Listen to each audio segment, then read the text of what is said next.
দলের দুঃসময়ে রাজবাড়ীর মানুষের পাশে থাকার দাবি করে বিএনপির মনোনয়ন প্রত্যাশী বিশিষ্ট শিল্পপতি ও রাজবাড়ী জেলা বিএনপির অন্যতম নেতা মোহাম্মদ মুজাহিদুল ইসলাম বলেছেন, স্বৈরাচার সরকারের শাসনামলে আমি এবং আমার এলাকার মানুষ বহু নির্যাতনের শিকার হয়েছি। কেন্দ্রীয়ভাবে ঘোষিত প্রতিটি কর্মসূচি আমি সঠিকভাবে পালন করেছি। হামলা মামলার মধ্যেও আমি দলের সঙ্গে ছিলাম। এই স্বৈরাচারের সময়ে জুলুম নির্যাতনের শিকার আমি হয়েছি এবং আমার এলাকার মানুষ হয়েছে। আমি তাদের পাশে ছিলাম, মানুষের পাশে ছিলাম।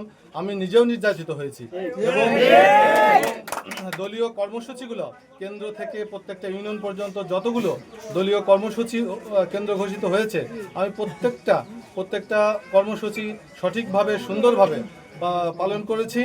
তিনি বলেন, রাজবাড়ীর 2 আসনে দল আমাকে ধানের শীষের প্রার্থী করলে বিপুল ভোটে বিজয়ী হয়ে সংসদে যেতে পারবো।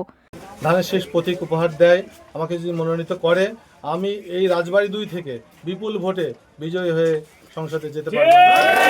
আগামী জাতীয় সংসদ নির্বাচনে বিএনপি ক্ষমতায় এলে রাজবাড়ী জেলাকে একটি অর্থনৈতিক অঞ্চল হিসেবে গড়ে তোলার পাশাপাশি নতুন শিল্প কারখানা, একটি মেডিকেল কলেজ এবং একটি বিশ্ববিদ্যালয় প্রতিষ্ঠার পরিকল্পনার কথাও জানান তিনি।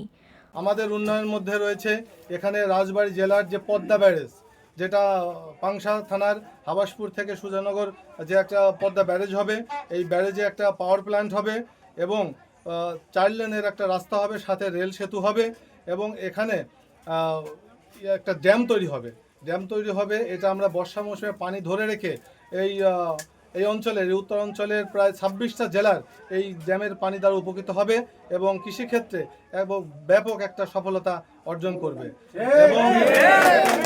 এবং আরেকটা রয়েছে পদ্মা সেতু হলে রাজবাড়ী জেলার সাথে ঢাকার একটা যোগাযোগ হবে।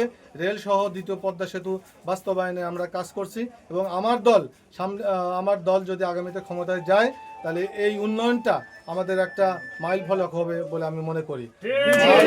বুধবার ত্রয়োদশ জাতীয় সংসদ নির্বাচনকে সামনে রেখে ধানের শীষের পক্ষে প্রচারণা শেষে তিনি এসব কথা বলেন।